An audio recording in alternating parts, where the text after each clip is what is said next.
Hindi dictation 100 word पर minute. शुरू। अध्यक्ष महोदय, जिस भावना से मैंने यह बिल पेश किया है उसको विरोधी पक्ष के लगभग सभी सदस्यों ने एक मत से महसूस किया है कि देश में बेकारी की जो समस्या है वह एक भयंकर समस्या है और उसके कारण हमारे देश का विकास चाहे वह सामाजिक हो, आर्थिक हो या सांस्कृतिक रुका हुआ है और ऐसी स्थिति में हम आगे नहीं बढ़ सकते हैं। इसी प्रकार से इस परिस्थिति का निर्माण हम पिछले 24 सालों से देख रहे हैं। मंत्री महोदय ने यहाँ पर अभी कहा कि राष्ट्रपति इस काम को नहीं कर सकते हैं क्योंकि वह उनके अधिकार के बाहर है। आप राज्यों में राज्यपाल शासन स्थापित करते हैं जब यह देखते हैं कि किसी राज्य में वहाँ की व्यवस्था, वहाँ का विकास ठीक नहीं हो रहा है, जब किसी राज्य में गड़बड़ी फैल रही हो, विकास का काम समाप्त हो गया हो और जिम्मेदारी से लोग काम न करते हों तो वहाँ पर राज्यपाल शासन स्थापित किया जाता है। ऐसे बहुत से उदाहरण हमारे देश में मौजूद हैं। उसी प्रकार से हमारे राष्ट्रपति हैं और अगर देश में इस तरह की स्थिति वर्षों तक चले तो कोई कारण नहीं है आपात के रूप में राष्ट्रपति इस देश की सुरक्षा के लिए, इस देश की तरक्की के लिए जिम्मेदारी अपने हाथ में न ले सकें। हमारे भाइयों ने बहुत से उदाहरण दिए हैं कि राज्यों में संयुक्त सरकारें नहीं चली, लेकिन उसके पीछे राजनीतिक हथकंडे थे। अगर कोई राजनीतिक पार्टी जिम्मेदारी से काम नहीं करती तो विधान में यह स्पष्ट है कि राष्ट्रपति शासन अपने हाथ में लें। मैं एक उदाहरण देता हूं कि संविधान में आदिवासी हरिजनों के उत्थान के लिए प्रण किया गया था कि 10 साल में उनकी सामाजिक तथा आर्थिक स्थिति को सुधार देंगे। पैरा।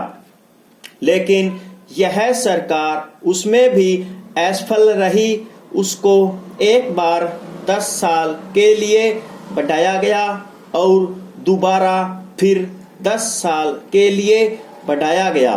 इस तरह से उसको बढ़ाते जा रहे हैं, लेकिन उनकी आर्थिक और सामाजिक उन्नति आप नहीं कर पाए हैं।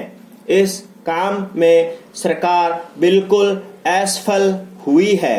पिछली बार सरकार पर अविश्वास का प्रस्ताव भी आया था और वह पास होने वाला था।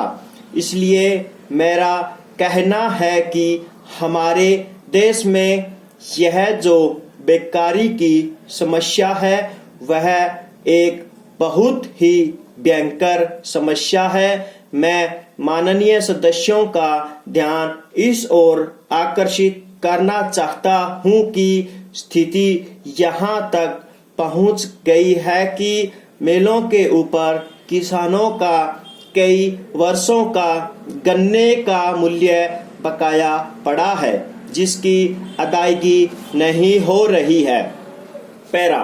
महोदय, यह भी ख्याल किया गया है कि जो व्यक्ति समाज में काम करता है, चाहे आविष्कार का काम करे चाहे दूसरा कोई काम करे, उसको उस काम में तब तक सफलता नहीं मिल सकती है जब तक कि समाज का सहयोग या समाज ने जो परिश्रम किया है या कुछ आविष्कार किया है उसका उपयोग उसको हासिल न हो, उसका उपयोग वह न कर सके। इसलिए जब भी कोई व्यक्ति किसी वस्तु का आविष्कार करता है तो आविष्कार करने में न केवल उसका अपना परिश्रम रहता है, लेकिन साथ ही साथ समाज ने जो काम किया होता है, चाहे विज्ञान के क्षेत्र में या टेक्नोलॉजी के क्षेत्र में या किसी अन्य क्षेत्र में, उस सबसे भी वह लाभान्वित होता है। इसलिए जब हम किसी आविष्कार के अधिकार की रक्षा करना चाहते हैं तो उसके साथ साथ यह भी ख्याल हमारे दिमाग में आता है, जिस व्यक्ति ने समाज की सहायता से आविष्कार किया है उस समाज को भी उसका फल अधिक से अधिक मिलना चाहिए। माननीय मंत्री जी ने भी कहा है कि पेटेंट लॉ इस सिद्धांत पर आधारित होना चाहिए। पैरा, मैं समझता हूं कि पेटेंट लॉ के पीछे दो सिद्धांत निश्चित है।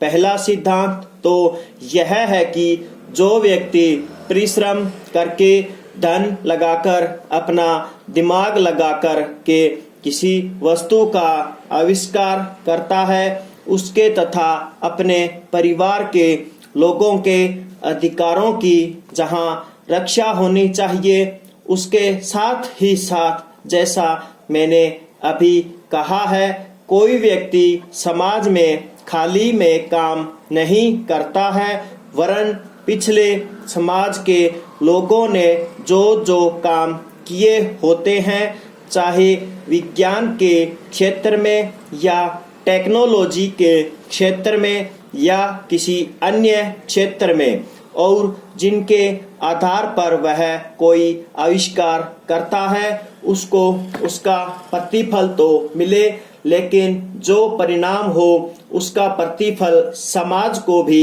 मिलना चाहिए। मंत्री महोदय ने कहा है कि जो यह